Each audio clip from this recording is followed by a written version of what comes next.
നമസ്കാരം. പുതിയൊരു വീഡിയോയിലേക്ക് എല്ലാവർക്കും സ്വാഗതം. ഇന്നത്തെ വീഡിയോയിൽ വിഷുവിൻ്റെ ചെറിയ ചെറിയ വിശേഷങ്ങൾ അടങ്ങിയൊരു വീഡിയോ ആണ്. അപ്പോൾ ആദ്യം തന്നെ എല്ലാ കൂട്ടുകാർക്കും എൻ്റെയും എൻ്റെ കുടുംബത്തിൻ്റെയും ഹൃദയം നിറഞ്ഞ വിഷു ആശംസകൾ. അങ്ങനെ രാവിലത്തെ കണിയും കാര്യങ്ങളൊക്കെ കണ്ട് കഴിഞ്ഞിട്ട് കുളിയൊക്കെ കഴിഞ്ഞ് ചായ കുടിയൊക്കെ കഴിഞ്ഞിട്ട് നേരെ അടുക്കളയിൽ കയറിയിട്ടോ. അടുക്കളയിൽ രാവിലെ തന്നെ ആദ്യം സാദാ ചോറാണ് കേട്ടോ വെക്കുന്നത്. വിഷുവിൻ്റെ സ്പെഷ്യലായിട്ട് ഞങ്ങൾ കബ്സയാണ് ഉണ്ടാക്കുന്നത്. അപ്പോൾ അതിൻ്റെ ഓരോ പരിപാടിയും കാര്യങ്ങളൊക്കെ അവിടെ നടക്കുന്നുണ്ട്. വലിയ കലവും കാര്യങ്ങളൊന്നും അടുപ്പത്ത് വെക്കേണ്ടല്ലോ വിചാരിച്ചിട്ട് ചോറ് വെക്കാനുള്ള വെള്ളമൊക്കെ പുറത്ത് വെച്ചിട്ടുണ്ട്. ബാക്കിയുള്ള പരിപാടികളൊക്കെ അകത്താണ് ചെയ്യുന്നത്. അപ്പോൾ ഓരോരുത്തർ ഓരോ പണികൾ ചെയ്യുന്നുണ്ട്.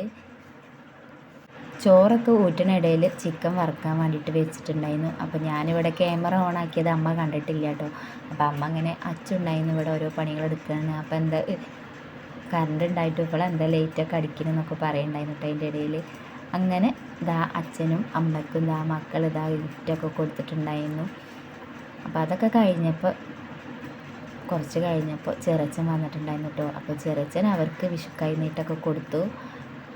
അതൊക്കെ കഴിഞ്ഞ് പിന്നെ കുറച്ച് ചിക്കനും കൂടെ വറുക്കാനുണ്ടായിരുന്നു. അപ്പോൾ അമ്മ പറഞ്ഞു എന്നാൽ പുറത്ത് വറുക്കാമല്ലോ എന്ന് പറഞ്ഞിട്ട് അതങ്ങനെ പുറത്ത് വറുത്തെടുക്കുന്നുണ്ട്. അതിൻ്റെ ഇടയിൽ പുളിഞ്ചി ഉണ്ടാക്കിട്ടോ. വലിയ ചേച്ചീൻ്റെ ഏട്ടന് സദ്യയാണ് ഏറ്റവും കൂടുതൽ ഇഷ്ടം. അപ്പം ഏട്ടന് വേണ്ടിയിട്ട് ഞങ്ങൾ പുളിഞ്ചിയും പച്ചടിയും സാമ്പാറും വെച്ചിട്ടുണ്ടായിരുന്നു. അപ്പോൾ കപ്സൊക്കെ റെഡിയായി വന്നിട്ടുണ്ട്. അതുകൊണ്ട് നല്ല അടിപൊളി കബ്സയാണ്. അപ്പോൾ ഇതിൻ്റെ അടിഭാഗം ഇങ്ങനെ മറിച്ചെടുക്കാതെ പ്രയാസമായതുകൊണ്ട് അമ്മ അതിങ്ങനെ മറിച്ചെടുക്കുന്നുണ്ട്. അപ്പോൾ എല്ലാ പരിപാടികളും കഴിഞ്ഞിട്ട് പിന്നെ ആദ്യം തന്നെ ഞങ്ങൾ മക്കൾക്ക് ചോറ് കൊടുത്തു. അപ്പോൾ അച്ഛൻ്റെ കൂടെ ഇരുന്നിട്ട് അവർ ഭക്ഷണം കഴിക്കുന്നുണ്ട്. ബാലുക്കുട്ടനാണെങ്കിൽ അമ്മായി വന്നിട്ട് ചോറ് മതി എന്ന് പറഞ്ഞിട്ട് അവൻ ചോറിനകത്ത് നടക്കുകയാണ് കേട്ടോ. അപ്പോൾ അവർ വരുമ്പോഴേക്ക് ഇവർക്കെല്ലാവർക്കും ചോറൊക്കെ കൊടുക്കട്ടെ എന്ന് വിചാരിച്ചിരിക്കുക. മക്കളിതാ നല്ല ആസ്വദിച്ച് കഴിക്കുന്നുണ്ട് കേട്ടോ. ഇവർ മൂന്നാൾ എപ്പോഴും ഒപ്പാണ്, എല്ലാ കാര്യത്തിനും ഒപ്പാണ് കേട്ടോ. ചോറിനാണെങ്കിലും ചായ കുടിക്കുകയാണെങ്കിലും എല്ലാത്തിനും ഇവരൊപ്പം ഉണ്ടാവും കേട്ടോ. അപ്പോൾ അവരെ ചോറിനലൊക്കെ കഴിഞ്ഞപ്പോൾ ചേച്ചി ഏട്ടനും വന്നു.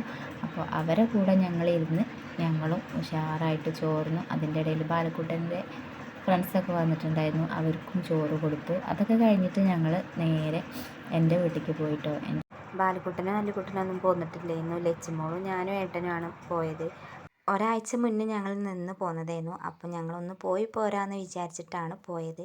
അങ്ങനെ പെട്ടെന്ന് തന്നെ തിരിച്ചു പോന്നു കേട്ടോ. തിരിച്ചു പോന്നിട്ട് ഞങ്ങൾ നേരെ പോയത് അമ്മേൻ്റെ വീട്ടിലേക്കാട്ടോ. അതായത് ഏട്ടൻ്റെ അമ്മേൻ്റെ വീടാണ് വണ്ടൂർ. അപ്പോൾ അവിടെ അമ്മമ്മേനൊക്കെ കാണാൻ വേണ്ടിയിട്ട് ഞങ്ങൾ പോയി. അപ്പോൾ എല്ലാവരും പോന്നിട്ടുണ്ടായിരുന്നു കേട്ടോ. ചേച്ചിയും ഏട്ടനും ഉണ്ടായിരുന്നു, പിന്നെ അമ്മയും അച്ഛനും കുട്ടികളും എല്ലാവരും ഉണ്ടായിരുന്നു. അപ്പോൾ എല്ലാവരും കൂടെ പോയിട്ട് അവിടെ കൂടാൻ വിചാരിച്ചിട്ട് എല്ലാവരും പോന്നു.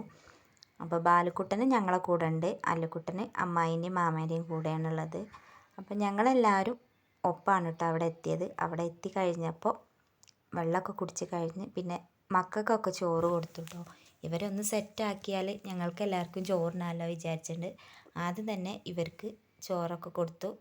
ഞങ്ങളും ചോറൊക്കെ തിന്ന് ഒരു 3 മണിയൊക്കെ ആയപ്പോൾ ഞങ്ങൾ തിരിച്ചു പോന്നു കേട്ടോ. അപ്പോൾ വിഷുവിൻ്റെ വിശേഷങ്ങൾ ഇത്രയൊക്കെ ഉള്ളൂ. വീഡിയോസൊക്കെ കണ്ട് ഇഷ്ടപ്പെടുകയാണെങ്കിൽ ഒന്ന് സപ്പോർട്ട് ചെയ്യാൻ മറക്കരുത് കേട്ടോ.